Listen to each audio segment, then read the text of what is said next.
দেখো মা আমাদের কোনো বছরই রং খেলার জন্য নতুন জামা পরতে দেয় না, তার থেকে বড় কথা সাদা তো পরতেই দেয় না। কিন্তু এবছর দেখলাম মা কিছুই বলেনি, তাই ভাবলাম সাদা জামাতে রংধনু হওয়ার আগে একটুখানি ডিজাইন করে নেওয়া যাক। শুধু আমি একা না, সবাইকেই করে দিয়েছিলাম। তারপর একটু ভালোভাবে রং মাখছিলাম যে কয়েকটা ছবি তুলবো, কিন্তু এই বদমাইশগুলো সেটা ভালো লাগেনি, এসে পুরো ভূত বানিয়ে দিয়েছে। আর ওদেরকে কি বলি, হোলি বলে কথা। তারপর এরকম ভূত হয়ে গেছিলাম পাড়ার বাজানো বক্সে নাচ করতে, কিন্তু ওখানে গিয়েও ভালো মতন গান বাজাতে পারছিলাম না বলে চলে গেছিলাম।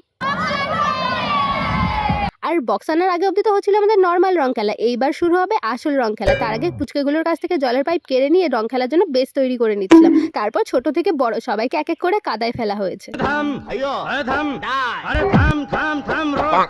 আর আমার বেলায় তো সবাই আমার উপর উঠে এমনভাবে কাদা মাখাচ্ছিল, অনেক কষ্টে ওখান থেকে বেরিয়ে এসেছি। তারপর কিছু না খেয়েও মাতালদের মতো নাচ করার পর পোকো এসেছিল তোমাদেরকেও নাচ দেখাতে।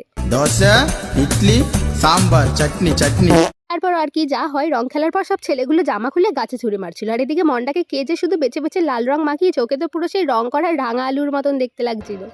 আর তোমাদেরও যদি আমাদের এই রং খেলার নামে কাদা খেলা ভালো লেগে থাকে, তাহলে ভিডিওতে একটা লাইক করে দিও, চ্যানেলে নতুন হলে সাবস্ক্রাইব। দেখা হচ্ছে নেক্সট ভিডিওতে, বাই।